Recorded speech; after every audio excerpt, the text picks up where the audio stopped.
Alpha Leo brought Leora, the she, Beta carrying his child, back to the pack house and asked me to take care of her. I Made a mistake.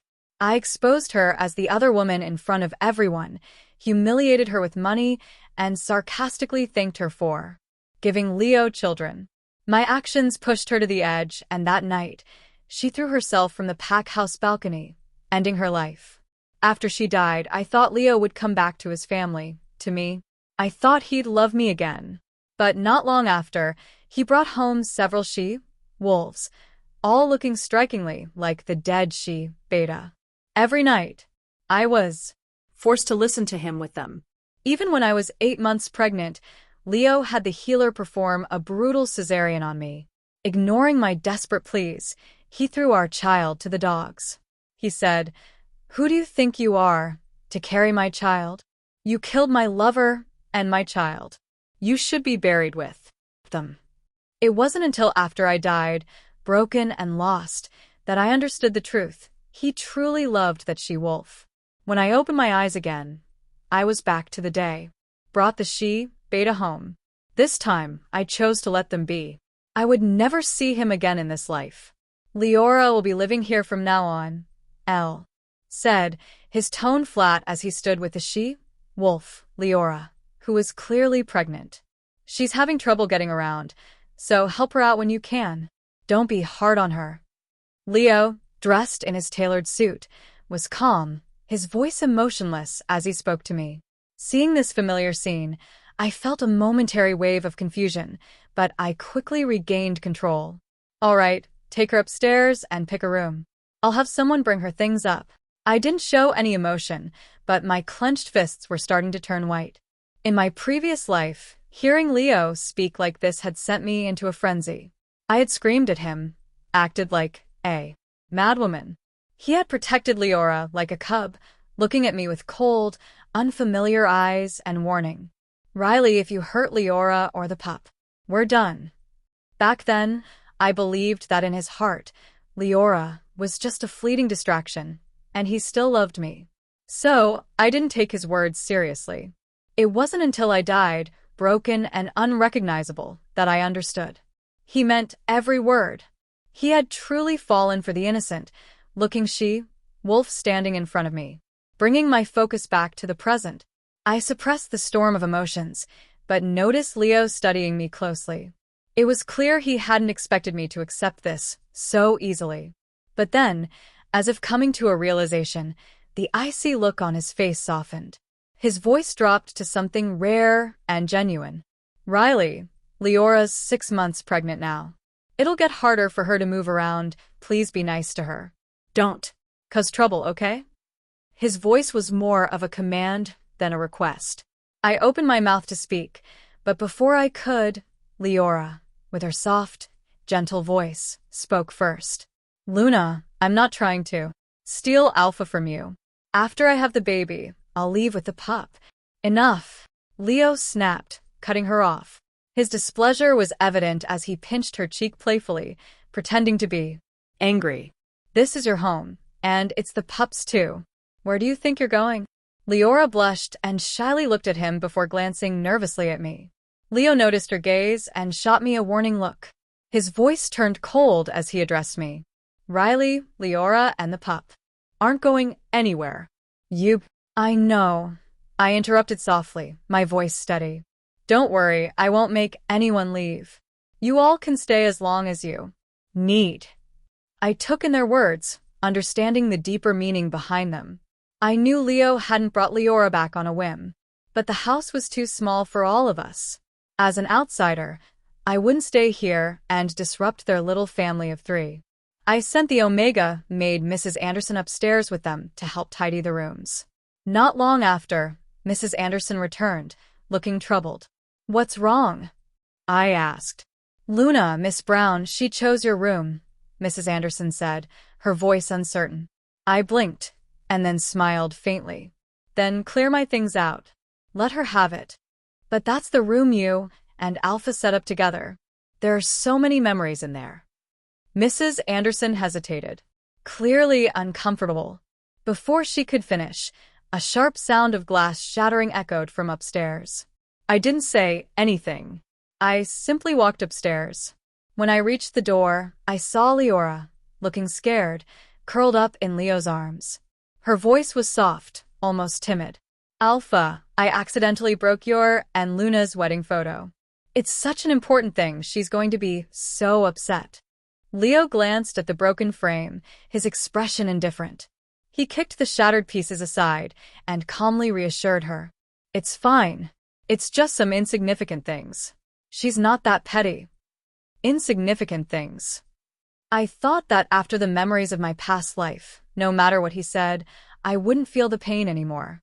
But hearing those words still made my heart feel like it was being squeezed, so tight I could hardly breathe. Looking down at the broken photo lying among the shards of glass, memories of our wedding photo shoot flooded my mind. I had always been insecure, thinking I didn't look good in photos. During the shoot, I felt stiff, unsure of how to smile.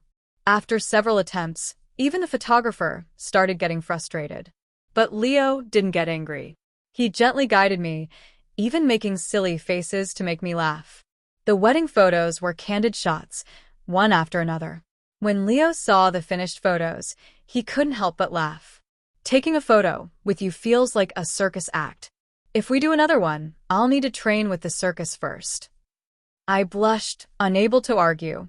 He pulled me into his arms, laughing, saying over and over, "It's fine. Even if Riley doesn't smile, she's still the most beautiful thing in the world." He personally picked the frames and decided where to put them in our room. I silently walked over, picking up the broken shards of glass. Leora, still sweet as ever, apologized. I'm so sorry, Luna. I didn't mean to break it. I looked up at her, offering a faint smile. It's all right. He's right. They're just insignificant things. Leo's expression froze for a moment when he heard me, his eyes searching mine. I avoided his gaze and quietly took down all the photos from the room. You two should rest. I won't disturb you, I said softly, taking the photos with me as I left for the backyard. As I set the photos on fire in the bonfire, the flames leaped high. I took out my phone and messaged Julian, my friend, who was overseas. Julian, I'm ready to join your Doctors Without Borders team. Julian replied almost immediately. Great. I'll send you the application details, submit it first, and I'll be back next week to take you to the organization. I exited the chat and clicked on the link he had sent, filling out the application. In my past life, Julian had asked me several times if I wanted to join Doctors Without Borders. He believed I was like a free bird, too wild to be tied down by the mate bond, losing myself. But for the sake of my family, the so-called love, I'd turned him down every time. In the end, I lost my career, my true self, and even my pup because of the mate bond. Just as I clicked submit on the form, I heard a familiar voice behind me. What are you burning? I turned off my phone, stood up slowly, and faced Leo's familiar yet unfamiliar face. Just some insignificant things. I said quietly. Leo didn't press further. With a slight edge to his voice, he said, Leora's sleep is light. She can't handle any noise. Go back to your room and keep quiet. All right, I nodded, extinguishing the fire and heading back toward the pack house. Leo watched me walk away, a sudden sense of unease stirring in his chest. He rushed to catch up. Just bear with it a little longer. Once Leora safely has the pup, I'll take you both on a trip. Anywhere you want to go. He was talking about us. Hearing this, I couldn't help but laugh quietly. Then curiosity bubbled up inside me. If someone asked about the three of us, how would he explain it? I'd get my answer the next day. Leo and I met at the Pack University.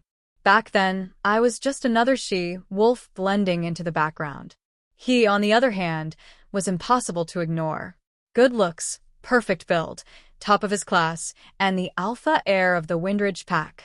Everything about him screamed privilege and power. I had always known the difference between us.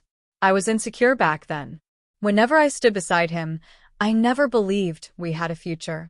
I kept our relationship quiet, afraid of what people would say, and even more afraid of believing in something that could never last. When we held our mating ceremony, I insisted on keeping it discreet. No celebration, no announcements. Because of that, most of our classmates never even realized that Leo and I were mates. After work that night, I rushed straight to a university alumni gathering. The moment I stepped into the private room, I saw them. Leo and Leora. She only had to glance at him for him to UND. Attention. Gentle. Patient. Almost reverent. Ate her snacks, watched her with careful auto added to the library. The people around them could not resist teasing. Wow. Look at Alpha Leo. Who knew he had such a soft side? The two of you look so sweet. Even the moon goddess would be jealous. The atmosphere shifted instantly. Leo's expression froze. Leora's smile stiffened, just barely holding together. In my previous life, this had been the day everything broke. It was that same night when I exposed Leora in front of everyone, calling her the other woman. I had even thrown money at her, thanking her for giving birth to Leo's pup. Unable to endure the contempt in everyone's eyes, she had broken down and run out. Leo had looked at me then with a smile that held no warmth at all. His gaze was sharp and cold, slicing straight through Me. I truly believed humiliating him like that would make him wake up, that he would finally return to our family. Instead, Leora went back home, left behind a suicide note, and jumped from the rooftop. After that, Leo turned all his grief into hatred for me. Again and again he brought home she-wolves who vaguely resembled her. He let them mock me, provoke me, trample on me, and he never once stopped them. Later, he did not even spare our pup. The memories slammed into my chest without warning. My heart tightened, beating too fast. I forced the pain down, put on a polite smile, and walked toward an empty seat. Sorry. I'm late. The moment I spoke, I felt Leo's cold gaze sweep over me. My former roommate Lily noticed nothing. She nudged me lightly and leaned close, whispering, "What happened to you? Didn't you say you were finally going to confess to Leo after graduation? And then nothing? Now he has a mate and a pup. You must regret it to death." Regret? Yes. I regretted marrying him. Across the table, I watched Leo carefully peel shrimp for Leora, his focus unwavering. A bitter ache settled in my chest. When you miss your chance, it's gone, I thought. We were never supposed to last. As the mood grew warmer, people relaxed and started talking freely. Back then, Alpha Leo and Riley were such a perfect pair. I really thought they were destined mates. Who would have guessed they'd both end up with new mates instead? The speaker was clearly drunk, shaking his head in regret. My heart skipped. Because it was true. Once, we had been happy. Leo used to know everything about me. What I liked, what I was allergic to, what I was thinking even when I said nothing at all. Whenever I sulked in silence, he always found a way to pull me out of it. Just like now. The moment Leora frowned, he already knew what she wanted. Leo's face darkened immediately. "What nonsense are you talking about?" he snapped. "You're drunk. Go sober up and stop embarrassing yourself." Leora quickly played the peacemaker, looping her arm through his. "It's fine. He didn't mean anything. He's just drunk. Don't be angry." "Yeah, Alpha," someone else added. He wasn't trying to upset Luna. I slowly twisted the ring on my finger, then slid it off. As people raised their glasses and tried to smooth things over, I reached out, took Leora's hand, and slipped the ring onto her ring finger. "If you're going to play the part," I said quietly, "do it properly. Don't leave anything unfinished. The ring's a bit small for you. After you give birth to the pup, have him buy you a new one." Leora stared at me in disbelief. "Luna, what are you talking about?" Before I could answer, my roommate suddenly gasped while staring at her phone. "Riley, what happened to you? Why would you even apply for something like the Borderless Medical Aid Program?"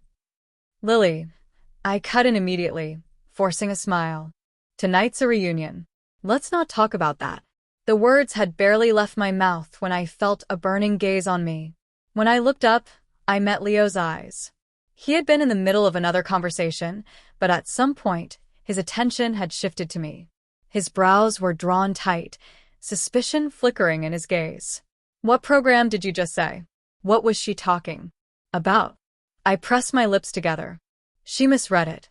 I said calmly. It's a volunteer rotation connected to the pack hospital. And Internal project. The lie was obvious.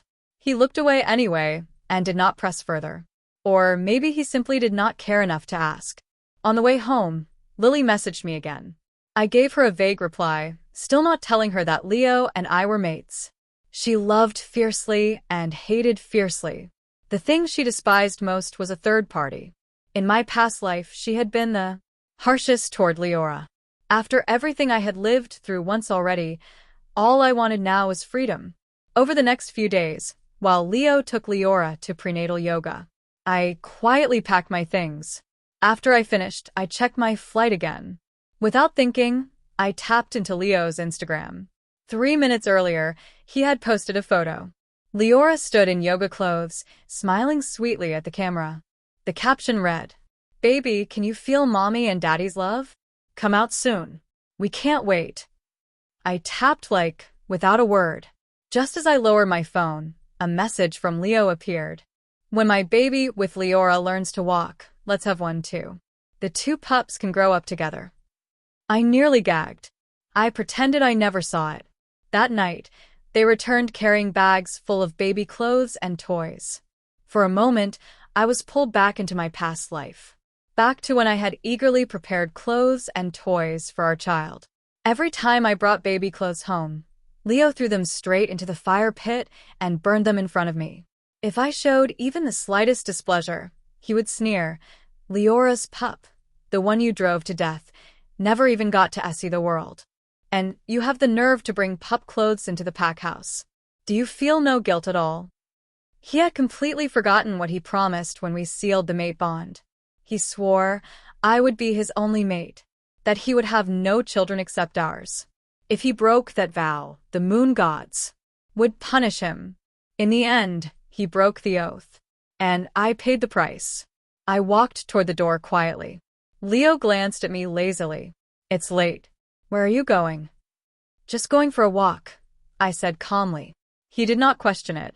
Wrapping an arm around Leora's waist, he said, "Perfect. Leora's craving waffles from the shop on the corner. Bring some back." I turned to look at him. Under the lights, he gently stroked Leora's swollen belly, his eyes full of tenderness. He did not look at me once. I said nothing and walked out. Just as I reached the door, Leora spoke softly.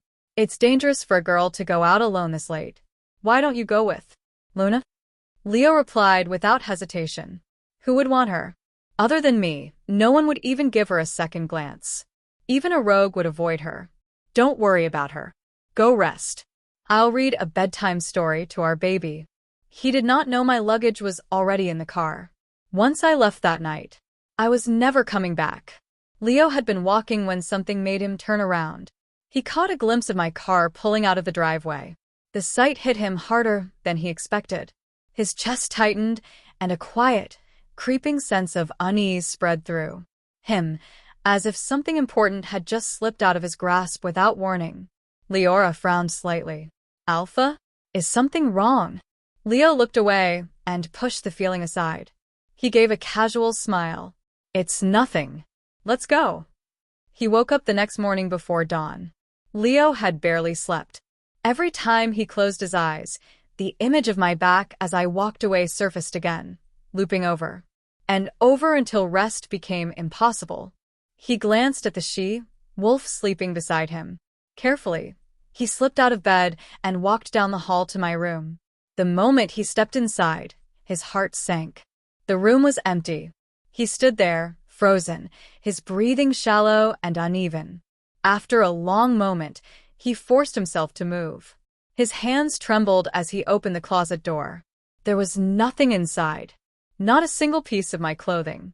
The realization hit him all at once, sharp and brutal, leaving him shaken from head to toe. He rushed back to his room, grabbed his phone, and called the housekeeper. The moment she answered, his voice turned sharp. "Where are Riley's things? Why is there nothing of hers left in the house?" Mrs. Anderson sounded groggy, but his tone jolted her awake. "Luna said she had too many clothes and couldn't wear them all. She asked me to take some home for my granddaughter. Is something wrong? Alpha, what about everything else? Leo asked immediately. I'm not sure about that, Mrs. Anderson replied respectfully. You might need to ask Luna. The answer only made his irritation grow. He ended the call and dialed my number. The phone was powered off. He tried again. And again. Nothing. The longer he stared at the screen, the stronger the unease became, curling tight in his stomach until it ached. Leo pressed a hand against it and clenched his jaw, trying to breathe through the discomfort. The sound he made woke Leora. When she saw the sweat on his forehead and the pain on his face, she paled. She rushed to help him up and insisted on taking him to the Pack Hospital. By then, I had already arrived at Julian's current posting. Riley, this place isn't safe. Julian warned. Don't wander off on your own. As he spoke, he grabbed the man next to him who was sharpening bamboo stakes.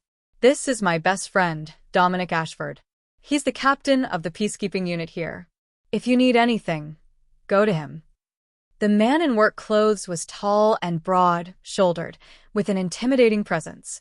I instinctively straightened and nodded. Understood. I won't hesitate if I need help.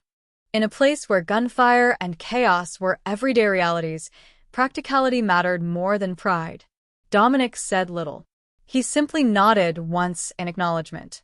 The days that followed were busy and demanding. I learned my way around the area and picked up more specialized skills along the way. The work was exhausting, but for the first time in a long while, I felt grounded. Compared to my past life, bound tightly by a mate bond and emotional dependence, this felt like freedom. Signal was nearly non-existent here.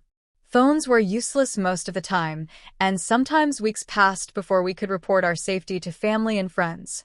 Lily worried constantly and kept asking around for news about me. When I finally heard about it, I used the rare chance. I had to call her. The moment she answered, she didn't waste time. Riley, tell me the truth. What exactly is going on between you and Leo? Why did he come to me looking for you after you left? Hearing his name after so long stirred nothing. My voice stayed calm. There's nothing between us. He was probably just curious. Cut the nonsense. Lily snapped. If there's nothing going on, why does he keep asking me about you? He even told me that if I ever got in touch with you, I had to tell him right away. Riley, listen to me. He already has a mate and a pup. We are not going to be those people who wreck someone else's family. It was clear Leo hadn't told her the truth. The irony almost made me laugh. Back when I asked him to keep our relationship secret, when we were dating quietly and out of sight, he sulked constantly. He accused me of not caring enough, of being ashamed of him. Now, when he finally had the chance to acknowledge our relationship openly, he stayed silent. I took a breath and followed her lead. I know. That's why I don't contact him anymore. And from now on, don't bring him up to me. Just pretend we never knew each other. As for breaking the mate bond, that would have to wait until Leora's child was born. If he refused, then there would be nothing left to discuss. Eventually, we would become strangers. Lily agreed immediately. You're right. If he asks me about you again, I won't tell him anything. Then she muttered, sometimes I really think there's something wrong with him. He has a mate, yet he's still that obsessed with you. What does he think you are? What does he think his mate is? I let out a soft, humorless laugh. Probably fools. Both of us. 3 months passed quickly. After the ceasefire agreement was signed, we gradually withdrew from the conflict zone. As soon as I returned, Lily insisted on taking me out to eat. The moment she saw me, her eyes filled with tears. Oh my God. It's only been a few months. How did you get so dark? You weren't exactly well fed before, but you were never this skinny. She circled me with obvious distress, determined to make me eat properly again. What I didn't expect was that Dominic was already waiting at the restaurant. Lily grinned as she introduced him. This is Dominic, my actual brother. He just got back too, so I figured we'd all eat together. The way she kept wiggling her eyebrows made her intentions painfully obvious. I smiled helplessly and was about to speak when Dominic beat me to it. We already know each other, he said calmly. Let's just order.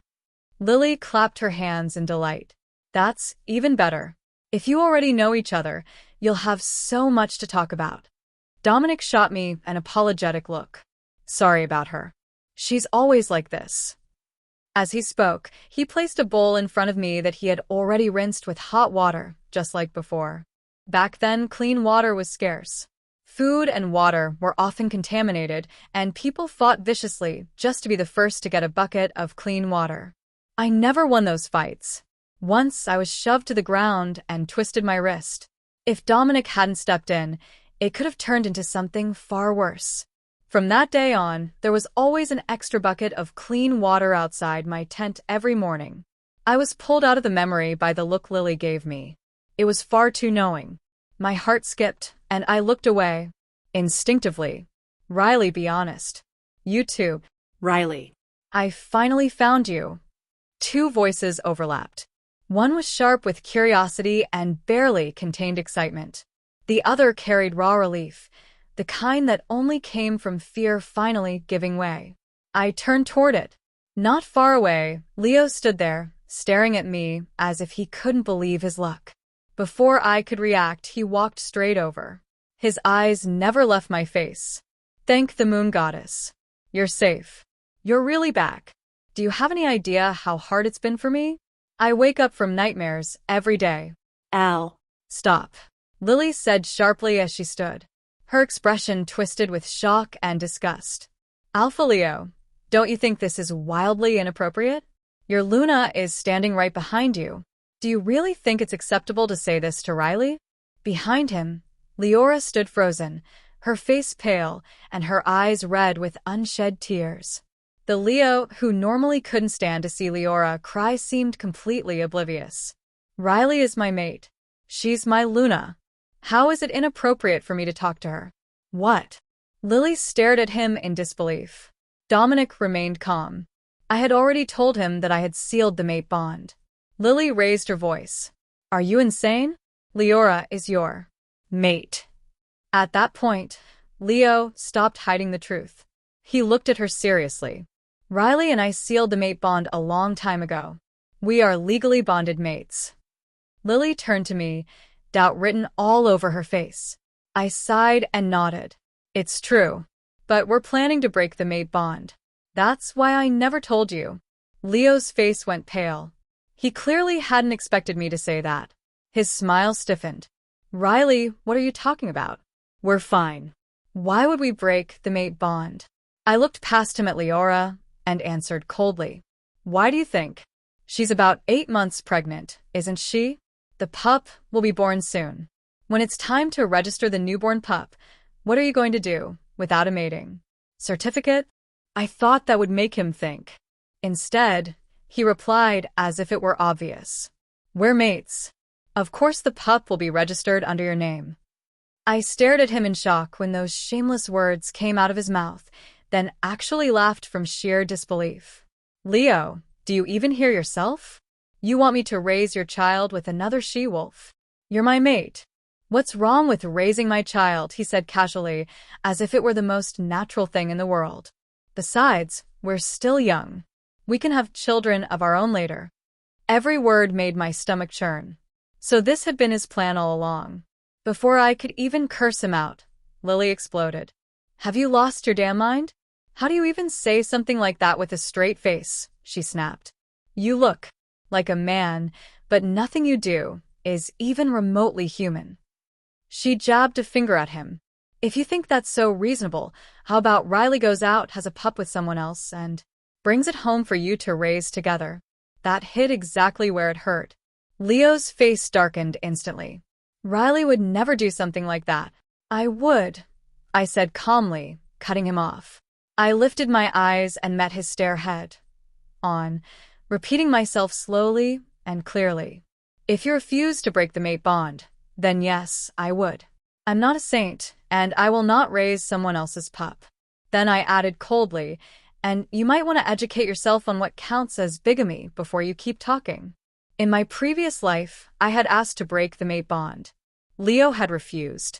He said I had caused the death of his child and that I owed him a lifetime of atonement. When I tried to file a case with the Leakin tribunal to break the bond, he deliberately staged public appearances, making it look like we were deeply in love. The tribunal dismissed my petition. Later, after my child died, I sued him again. That time, he colluded with my mother and had her sign a letter of forgiveness. I had gone to my mother in tears, asking why she would do that to me. She said, "Every mate bond has rough patches. What happened to the child was an accident. Let it go. You're still young, you'll have another pup." I had lost my child and then lost my family right after. That betrayal crushed me completely. I was barely 30 when I wasted away and died in despair. This life, I would never repeat that mistake. Just as I finished speaking, Leora walked up to me with her head lowered, clearly frightened. She stood in front of me and pleaded softly, "Luna, I know my presence has affected you and Alpha's relationship, but Please believe me. I never wanted to take your place." Lily scoffed loudly. "You really know how to make yourself sound innocent," she shot back. "So, what? You didn't come between them? You just joined them? Do you have no shame at all? You knew he had a mate and still threw yourself at him. If that's not knowingly being the other woman, what is?" "Enough," Leo snapped. He quickly moved to support Leora, his face full of concern as he glared at Lily. "You don't understand anything. This is between Riley and me. You're an outsider. Stay out of it." Lily was furious, but his words left her momentarily speechless. I stayed calm. I gave Lily a reassuring look, then turned back to Leo. "Leo, I'll say it one last time," I said evenly. "If you don't want to raise another man's child someday, then you should break the mate bond with me as soon as possible. That way, I won't interfere with your happy little family of 3. "Riley," he said urgently, "what happened with Leora was an accident. You're the one I love, but she's carrying my child. I can't just abandon her and the pup." As he spoke, he completely failed to notice how Leora's face drained of color. Lily laughed coldly. "That's rich. If there was nothing dirty going on, did your pants fall off by accident too? One of you has no shame, the other plays innocent. A trash man and a cheap woman. You're a perfect match." Leora's face went completely pale. Tears spilled from her eyes as she clenched her teeth, staggered back, and finally turned and ran out, sobbing. Sure enough, what happened next was exactly the same as last time. When we arrived, Leora was already standing on the rooftop. She was crying uncontrollably, stroking her stomach and apologizing to the pup over and over again. My nerves snapped tight. "Leora, don't do this," I shouted. "Calm down and come down right now. Don't hurt yourself or the baby." She lifted her tear-filled eyes to look at me, full of despair and heartbreak. "Riley, why is it that no matter what I do, I can never compare to you?" she cried. "You told him to buy me a new ring, so I asked. He said rings are just decorations and don't mean anything. But the ring you have has your names engraved on it. It even has the date of your mating ceremony." She was right. The bond ring Leo gave me had been personally designed by him. He oversaw every step of the process. Chapter 8. 88-89. Inside were our names, the date of our mating ceremony, and a single line. Forever in love. Bound for life. And yet, what did that matter? Time dulled passion. All that was left was numbness. "Leora," I said quietly, letting out a bitter laugh, "do you really think that proves he loved me?" I looked at her steadily. "If he truly loved me, would he have been with you at all?" "Leo only loved himself. But he treats you differently," she cried. "When you left, he was lost. He stopped spending time with me and the baby. He sat alone in your room every day, waiting for you to come back. He even went to the moon goddess temple every day to pray for your safety." Her voice shook with grief as she spoke. She truly loved Leo. Even without a title, even in the shadows, she was willing to stay by his side. What she couldn't accept was that his heart never truly belonged to her. She also couldn't bear how the outside world judged her. She knew she had done something wrong. She knew she never should have been with a mated alpha. She had convinced herself that the unloved one was the real third party. But reality proved otherwise. I felt nothing when I heard her words. Leora, I said calmly, I've seen what it looks like when he loves someone. That's how I know what it looks like when he doesn't. What he's doing now isn't love. It's guilt. He knew he betrayed our mate bond. He knew he broke his promise to me. This was just his way of easing his own conscience. Something shifted on Leora's face, as if my words had finally reached her. At that moment, Leo rushed back after receiving my message. Leora stood on the rooftop, one step from the edge, her body swaying in the wind. Leo's heart clenched so violently it felt like it might shatter. Leora, he pleaded, his voice breaking. Please, come down. I saw it clearly then. He was terrified, and that fear had nothing to do with me. I took advantage of the moment. While his attention was completely on her, I pulled out the bond-breaking deal I had prepared long ago. Leo, I said, calm and precise, what Leora needs is certainty. This is the bond-breaking deal. Sign it, and Sheloria will feel safe. Dominic moved instantly, placing a pen in Leo's hand as if he had rehearsed the moment. I pressed harder. She's pregnant with your child. Her life and the pup's life depend on what you choose right now. So choose. Hope flickered in Leora's eyes. She watched him without blinking, her breath shallow. Leo froze. His shoulders trembled as he turned toward me, eyes hollow, voice low. Riley, he asked, almost broken, why are you pushing me too? I felt the last trace of patience drain away. You already know why, I said. The moment you betrayed our mate bond, this outcome became inevitable. Sign it. Doubt flickered across his face. Right on cue. Leora swayed again, letting out a frightened gasp. That was enough. Leo grabbed the bond-breaking deal, signed his name without another second of hesitation, and rushed toward her. I signed it, he said urgently. Leora, please. Come down. I checked the signature, then nodded. Only then did Leo carefully guide her away from the edge, his hands shaking as he supported her. When she collapsed against his chest, sobbing, something inside me finally loosened. This time, the ending was different. The tragedy from my past life did not repeat itself. I had won my freedom. I felt like laughing, but tears slid down my face instead. Dominic's expression cooled. His tone sharpened. What is it? He asked. Regretting it now? Suddenly don't want to break the mate bond. I wiped the tears away and lifted my face toward the sunlight, smiling. No, I said. I'm just happy. Too happy. Leora remained emotionally unstable, and Leo did not dare delay any longer. The very next day, we met at the Leakin Tribunal to officially complete the process to break the mate bond. When we walked out, Leo looked exhausted. He forced a crooked smile. Riley, he said quietly, I'm sorry. I broke my promise and hurt you. I hope you find happiness. I hope the rest of your life is peaceful. I accepted his words without comment. I glanced once at Leora waiting for him in the car, then turned away and left. As soon as I got into my own car, Dominic handed me a bouquet of vivid red roses. Congratulations, he said. You're free. I accepted the flowers with a smile. Thank you. For the version of me who died in my past life, this truly was rebirth. Not long after, I joined another round of medical relief missions with the team. During breaks, Lily often called me with gossip. This time, she was especially animated. Leora had a daughter not long ago, she said. And that trash Leo already found a new she-wolf. A she, Beta, who kinda looks like you. He's obsessed with her. Leora's furious.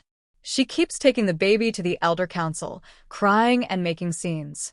It's public now. Their Pax reputation is taking a hit. I listened, then smiled and let it go. I had already given them what they wanted. Whatever happened to them after that had nothing to do with me. Dominic stood beside me, carefully wiping the dried mud from my boots. Next time you head somewhere dangerous, he said seriously, you take me with you. Don't make me worry again. I chewed on a piece of dry bread and nodded absently. Yeah. I know. Lily's teasing voice came through the phone again. Riley, you, and Dominic. I raised an eyebrow and glanced at Dominic, who was clearly waiting for my answer. I smiled. The rest of our lives stretched out ahead of us. There was no need to rush. We had time. Can someone tell me what the hell is wrong with this man?